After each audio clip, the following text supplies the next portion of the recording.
যতীন মিলি Facebook page আৰু যতীন মিলি অফিচিয়েল ইউটিউব চেনেললৈ স্বাগতম জনাইছোঁ।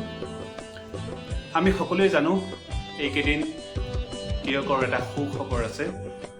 বিশেষকৈ তিনিগৰাকীকৈ সন্তানৰ এগৰাকী মাতৃয়ে তিয়কলৈ গৌৰৱ কঢ়িয়াই আনিবলৈ সক্ষম হৈছে। অলপতে ইণ্টাৰ ডিষ্ট্ৰিক্ট ৰেম ৱাক কম্পিটিশ্যনত গুৱাহাটীত শ্ৰেষ্ঠত্বৰ কিতাপ অৰ্জন কৰিবলৈ সক্ষম হৈছিল। তাৰ কিছুদিনৰ পিছতেই পুনৰ আন এক সাফল্য গ্লেম ফেশ্বন নৰ্থ ইষ্টৰ ফেশ্বন মডেলিং কম্পিটিশ্যনত প্ৰিন উইনাৰ হিচাপে পাবলৈ সক্ষম হৈছে, অৰ্থাৎ বিজয়ৰ মুকুট পৰিধান কৰিবলৈ সক্ষম হৈছে। গতিকে সঁচাকৈ ভাল লাগিছে, কাৰণ আমি জানো এগৰাকী ছোৱালী এটা বেৰিয়াৰ থাকে, তাৰ মাজতো সেই বেৰিয়াৰ ভাঙি ওলাই আহিছে তিয়কৰ এইগৰাকী বোৱাৰী। গতিকে আহক, সেই বোৱাৰীগৰাকী আজি আমাৰ কাষত আছে, অৰ্থাৎ মিছ সুন্দৰী সোনিয়া নৰ পেগু বাইদেউ আছে। মই পোনে পোনে আপোনাক স্বাগতম জনাইছোঁ। নমস্কাৰ, পোনপ্ৰথমে যতীন মিলি ফেচবুক পেজলৈ সকলোকে স্বাগতম জনাইছোঁ। মই একচুৱেলি আগৰ পৰাই ভাল মডেলিং হ'বলৈ মন আছিলে, কিন্তু ভাল প্লেটফৰ্ম এখন পোৱা নাছিলোঁ। হঠাৎ এদিন আমাৰ তিয়কৰে দিল্লী বৰদলৈ মেনেজাৰগৰাকীয়ে চিনাকি কৰি দিলে আমাৰ মনটো ভাল লাগিছে যোৰহাটত। তেতিয়াৰ পৰা মোৰ আৰম্ভণি হ'ব লাগিব। তাৰপিছতে তেওঁৰ পৰা মই 7 দিনমান কৰ্মশালা ল'লোঁ। তাৰপিছত গুৱাহাটীত মই গৈছিলোঁ, তাতে মই ইণ্টাৰ ডিষ্ট্ৰিক্টত ল'বলৈ সক্ষম হ'লোঁ। আৰু এই মাহতে 23 তাৰিখত গোলাঘাটত গৈছিলোঁ নৰ্থ ইষ্টৰ, তেতিয়া মই প্ৰিন উইনাৰ পাবলৈ সক্ষম হ'লোঁ। আৰু ভৱিষ্যতে এনেকৈ আগবাঢ়ি যাবৰ কাৰণে মই আপোনালোকৰ পৰা হেৰি কৰিছোঁ আৰু ভগৱানৰ আশীৰ্বাদ বিচাৰিছোঁ। ধন্যবাদ। আমাৰো ভাল লাগিছে, কাৰণ আমাৰ তিয়কৰ গৌৰৱে নহয়, সমগ্ৰ অসমৰ গৌৰৱ। এগৰাকী বোৱাৰী, বিশেষকৈ 3গৰাকীকৈ সন্তান আছে, সন্তানৰ লালন পালনৰ দায়িত্ব থকাৰ উপৰিও এগৰাকী শাশুমাক আছে, অসুস্থ এগৰাকী বৃদ্ধা শাশুমাক আছে। গতিকে শাশুমাককো পৰিচৰ্যা কৰিব লাগে, ল'ৰা ছোৱালীৰ পঢ়া শুনা, টিফিন বনোৱাৰ পৰা আদি কৰি পঢ়া শুনা কামো কৰিব লাগে, ঘৰুৱা ব্যস্ততা আছে। তাৰ মাজতো আপুনি যি ধৰণে ওলাই আহিছে, আমি গৌৰৱান্বিত, আমি আচলতে সুখী হৈছোঁ, যথেষ্ট সুখী হৈছোঁ। গতিকে এইবাৰ আপোনাৰ পৰা জানিব বিচাৰিম, গুৱাহাটীত প্ৰথমবাৰৰ কাৰণে যেতিয়া আপুনি জয়ী হৈছিল, বিজয়ৰ মুকুট পৰিধান কৰিছিল, সেই মুহূৰ্তত আপোনাৰ অনুভৱটো কেনেকুৱা আছিল? আপুনি সঁচাকৈ পাম বুলি ভাবিছিল? কাৰণ আপোনাৰ প্ৰথম খোজ আছিলে। পাম বুলিতো মই সপোনটো ভবাই নাছিলোঁ। মই ভাবিছিলোঁ যে কি পোৱা নোপোৱাটো পাছৰ কথা, কিন্তু পাৰ্টিচিপেট কৰাটো মেইন কথা। তেনেকৈ ভাবি পেলাই মই কৰিছিলোঁ। এনেকৈ ডাঙৰ মঞ্চত একচুৱেলি মই কৰা নাছিলোঁ, আগতে সৰুবিলাক কৰিছিলোঁ, কিন্তু মই ডাঙৰ মঞ্চত একেবাৰে কৰিব লগা হোৱা নাই। অলপ ভালো লাগিলে। পাছতে মই ভাবিলোঁ যে কি পোৱা নোপোৱাটো পাছৰ কথা, কিন্তু পাৰ্টিচিপেটটো মেইন বুলি ভাবি পেলাই মই আৰম্ভ কৰিছিলোঁ। লাষ্টত যে মই ৰিজাল্টটো সঁচাকৈ তাৰ কিছুদিনৰ পিছতে, কেইটামান দিনৰ পিছতে গোলাঘাটতো একেটা ফলাফল, একেটা ৰিজাল্ট, পুনৰ দ্বিতীয়বাৰৰ কাৰণে সাফল্যৰ খিতাপ পাবলৈ সক্ষম হৈছে। দ্বিতীয়বাৰৰ কাৰণে যেতিয়া সাফল্যৰ মুকুট পৰিধান কৰিবলৈ সক্ষম হৈছিল, তেতিয়া কেনেকুৱা অনুভৱ হৈছিল? তেতিয়া বহুত ভাল লাগিল। আৰু তেতিয়া মই গুৱাহাটী কৰাৰ পাছত মোৰ প্ৰিপেৰেশ্যন আছিলেগৈ আৰু যে মই আগবাঢ়ি যাব পাৰিম।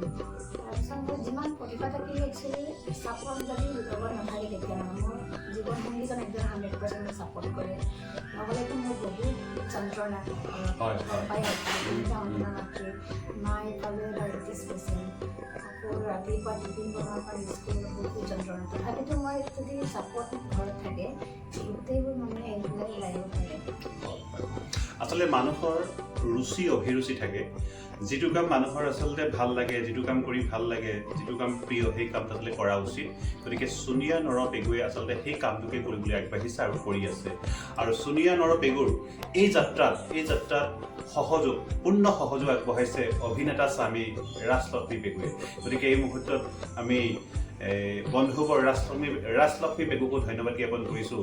কাৰণ আচলতে আমি সকলোৱে জানো, প্ৰতিগৰাকী পুৰুষৰ সফলতাৰ যেনেকৈ পত্নী থাকে, ঠিক তেনেকৈ পত্নীৰ সফলতাৰ আঁৰতো আচলতে নিজৰ স্বামী বা পুৰুষজন থকা উচিত বা থাকিব লাগে। গতিকে এয়া এক সুন্দৰ উদাহৰণ, সুন্দৰ নিদৰ্শন আমাৰ আচলতে জাতিটোৰ কাৰণে। ইয়াৰ পিছত পুনৰ আপোনাৰ কাষলৈ আহিছোঁ। মডেলিং জগতৰ আপোনাৰ কোনোবা এনেকুৱা আইডিয়েল পাৰ্চন আছে নেকি যাক আপুনি অনুকৰণ কৰে? এনেকৈ একোৱেই নাছিলে। মোৰ আমাৰ ল'ৰাটো এজাকাছত ক্লাছ কৰিছিলে গোলাঘাটত, তাতে চেণ্টাৰ এখন আছে, তাতে আমাৰ জেনেলি মেমে চিনাকি কৰাই দিছিলে যোৰহাটৰ মিণ্টু চাৰ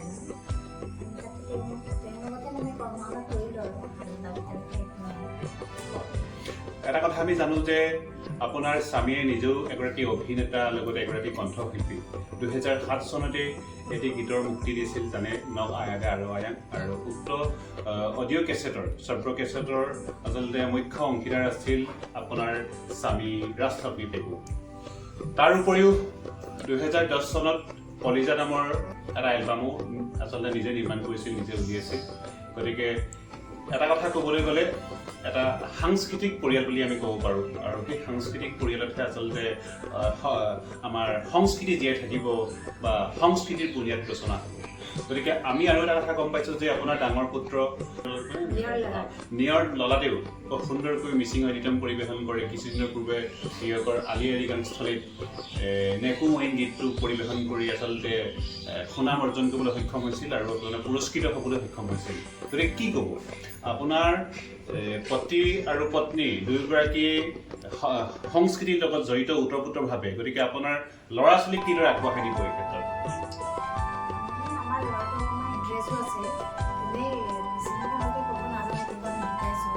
আমি যিমান পাৰোঁ থাকিলেও মিচিং যিহেতু নিজৰ ভাষাটো শিকিব লাগিব, জানিব লাগিব বুলি ভাবি পেলাই মই শিকাওঁ আৰু গানো তেনেকৈ গাবলৈ চেষ্টা কৰে। কিছুমান নোৱাৰাবোৰ মই শিকাই দিওঁ, যি মন যায় সেইটো কৰিবলৈ দিম আৰু। ধন্যবাদ। ইতিমধ্যে সময় সংকেত দিছে, আমি অনিচ্ছাকৃত অনুষ্ঠান সামৰিব লাগিব। শেষত এটি মিচিং ঐনিতমৰ কলি